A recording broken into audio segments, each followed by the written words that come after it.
Ladies and gentlemen, go and look up the law, the legal statute in New York pertaining to extortion, okay? According to the New York law 155.05, extortion occurs when a person compels another to deliver money or property under the threat of physical or property or public humiliation. Certain words in the beginning of the video, because of the artificial intelligence system we have to deal with, I'm not actually saying, but here, public humiliation. Okay? That's according to the actual statute. What constitutes extortion in New York? It's codified in New York, codified as extortion, and it is a crime in which one person tries to take property, often money, from someone against the person's will, by making statements of physical, exposing a secret, subjecting that person to ridicule. To ridicule. Okay? Or acting in a manner that doesn't benefit, doesn't material benefit the extorter. So, even if you just subject a person to ridicule or public humiliation, that is a crime. Every state has this type of law. Stormy Daniels engaged in a crime against Trump. The hush money, the way media and our political system works is that anything that happens against Trump is warranted. Because, of course, he's a monster. In which, the reality, of course, is the opposite is true. He has a big personality, but he's not a monster. We had record low poverty with Trump in 2019. We had record highs in household median income. We had the Doha Agreement that Biden completely botched, where he ended America's longest-running military quagmire. We didn't have an invasion in Europe. We didn't even have the likelihood of an invasion in Asia, major one. And we didn't have real wages down. We weren't 90 seconds to midnight, according to the Bulletin of Atomic Scientists, the way we are. Now, objectively, life was better with Trump. Objectively. But the paradigm is anything that they do to Trump is warranted. They can set him up with a Steele dossier that's completely fabricated, where Clinton and the DNC were fined. Trump was never even fined. And I think Hillary will be the 24 nominee. But you have to ask yourself, why did Stormy Daniels change her mind? The question is why? What compelled her? Well, the money. Sure, the money. She got paid $130,000. Okay.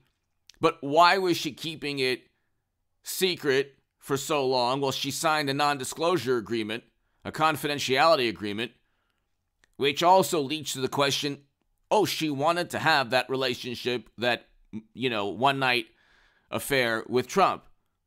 Okay, nobody forced her to have the romantic relationship. Let's assume they did, which they probably did, but let's assume they did. And nobody forced her, and also she signed an agreement saying that she would not tell anyone. Okay, so then money came into the equation. Why did money come into the equation? Money came into the equation because she changed her mind. Why did she change her mind? Well, there could be some issue with Democratic Party operatives, lawyers, public relations executives, staffers of Congress people, DNC, anyone associated with the DNC or the Democratic Party in New York or around the country. So who did she speak to change her mind? Hit subscribe to the channel right now. I should have a live stream tonight. But who did she speak to? Who influenced her to change her mind? Because the issue here is that if you look at what actually took place, Trump was not fined by the FEC because, like the New York statute, it is not a crime to just ensure that there's no public humiliation. Why is it okay for Trump to be humiliated? Like all of these CNN and MSNBC pundits and all these journalists and all these like activists.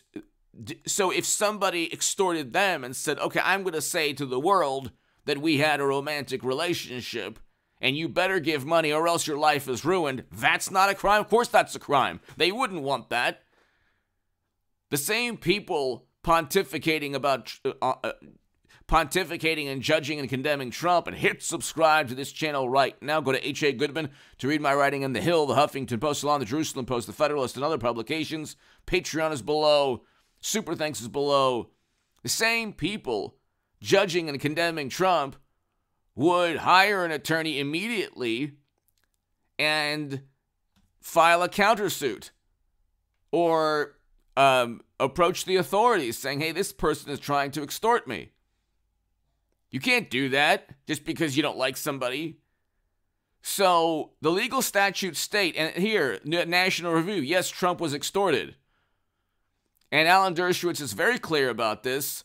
Other legal scholars are very clear about this. Quote, I don't think that his crimes against me are worthy of incarceration. Well, what crime? She keeps losing, Stormy keeps losing, what, like $600,000 in legal fees, a total of. How high-minded, but what crimes is she thinking of? Daniels threatened Trump with exposure, got a handsome payoff to keep quiet, and then ended up talking anyway. That's pretty much the masterclass in how to make an extortionate demand work. He was the one that was the victim of a crime, Trump. Then they indict him.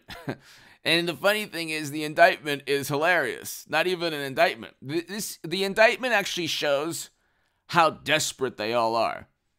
Believe me, if you looked at Hunter's laptop, according to the New York Post and the Daily Mail and Chuck Grassley, not Chuck Schumer, Chuck Grassley and Ted Cruz and Rand Paul and Ron Johnson and Jim Jordan and James Comer, you wouldn't need to make up an indictment. You wouldn't need to say, well, this has to happen and this has to happen and this has to happen. There are felonies right there. But see, the morally superior among us don't know. They don't know this. The reason that people despise Trump so much is because they're ignorant to their own political side's criminality, and the tribalism is so great, and they're in such a cult that they actually don't care if the crimes that they find out about within the Democratic Party are far worse than anything Trump has done. The average email within the New York Post, like, how can you use your influence on the company's behalf? There's literally an email where a company is asking Hunter for his influence. Then there's an email where they talk about 10% going to Joe Biden. Then there are 150 suspicious banking activity reports. And then the rebuttal is, well, who cares? Trump is just such a menace. It doesn't matter. I mean, you have people saying it doesn't matter.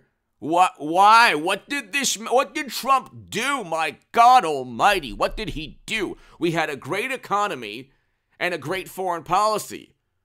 Okay? If media melted down and you got people within the government accusing him of things they couldn't prove but impeaching him anyway, so what?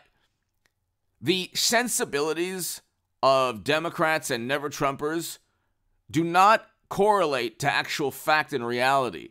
These people believe they're suspicious of him because everyone is suspicious of Hillary and Bill and Joe and Hunter and everyone around them. But for good cause. You have millions upon millions going into very shady and corrupt corporations that they just start or that they work with. Not so with Trump.